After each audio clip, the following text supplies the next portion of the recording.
Ayol kishida shaxsiy sarf va xarajatlari yo'q deb o'ylagan insonlar bu videoni oxirigacha ko'rishligi kerak. Ayol kishiga bir oyda shaxsiy xarajatlari uchun qancha pul kerak deb o'ylaysiz? Ayol kishiga qancha ko'p bo'lsa shuncha ketaveradi ularga. Примерно 3-4 миллион. 3-4 million. $100 в месяц на себя могу tратить. Именно men ayolimga o'zi uchun где-то $100, $150 o'ziga просто o'ziga. Taxminan bir oyga shu 1 million, 1,5 million yetadi deb o'ylayman-da men. 300-400 da. $300. Shunday. Xo'p. Ayol kishi o'zi qancha ko'p ajratsangiz kam ayol kishi uchun, lekin imkon darajada ehtiyoji uchun yaratib berish kerak erkak kishi. Xo'p, endi siz o'zingiz qancha berasiz oilangizga? Mana onasi ol, o'zingga ishlatgin deb qancha berasiz? 2 milliondan oshib ketsa kerak, 2 millioncha ketib qolsa kerak. 2 million berasizmi? Ha, beramiz. Endi bolalarimizning onasi bo'lgandan keyin qancha bersangiz ham shuncha arziydi bular. U 2 milliondan ham kattasiga arziydi. Bolalarimizning onasi. Nima bo'lganda ham shuncha bolalarni tug'ib qo'yishgan, 9 oy qorindoq berishgan. Qanaqa qiyinchilik bilan katta qilishadi. Endi qancha bersangiz ham shuncha kam ularga. 500 ming 1 million. 500 ming 1 million so'm. Xo'p.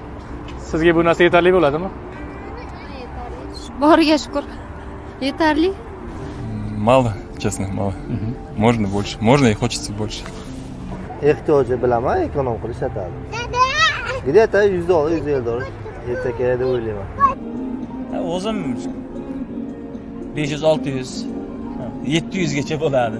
To'g'rini aytasizmi? Ha. Bir oyda sizga berilayotgan pul 500 ming, 700 ming atrofidagi sizga yetadimi? Shaxsiy xarajatlaringiz uchun. Tejasak yetib qolar, o'zimda ham bo'ladi baribir. Qo'limga pul kelib turadi. Qolar, yetib qolar. Ishlab pul topasizmi yo faqat eringizni berganiga ham? Erimni berganiga ham tikish qilamiz, shu chivarchilik, ro'zg'orda shu. Bizda kassa bitta. Topgan olib kelib beraman, xarajat farqi yo'q. Men ham olib ketaveram, bular olib ketaveradi. $500 atrofida bo'lsa kerak. $500 atrofida. Turmushga chiqishingizdan oldin qancha o'zingizga xarajat qilardingiz?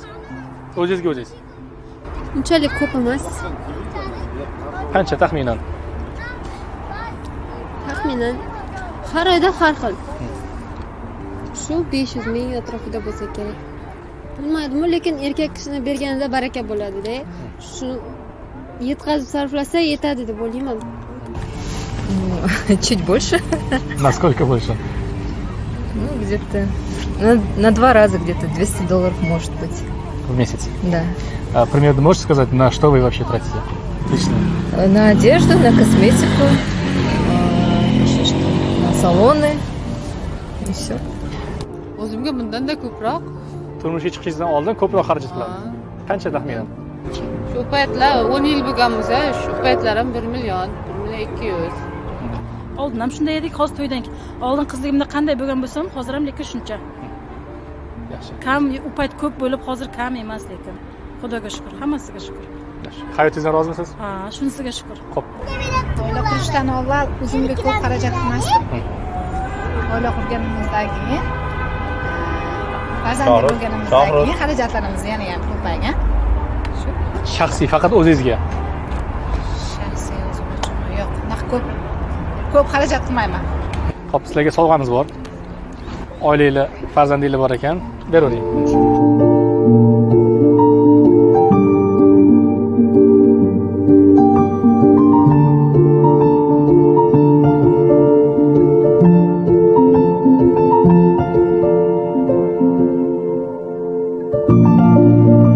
Oddiy gul bilan bog'bon parvarish qilgan gulning o'rtasida juda katta farq bor. Hurmatli erkaklar, turmush o'rtog'ingiz guldek ochilib, sizni ko'zingizni quvnatishligi uchun unga yetarli darajada mehr, e'tibor va albatta pul ajratib tursangiz yaxshi bo'ladi.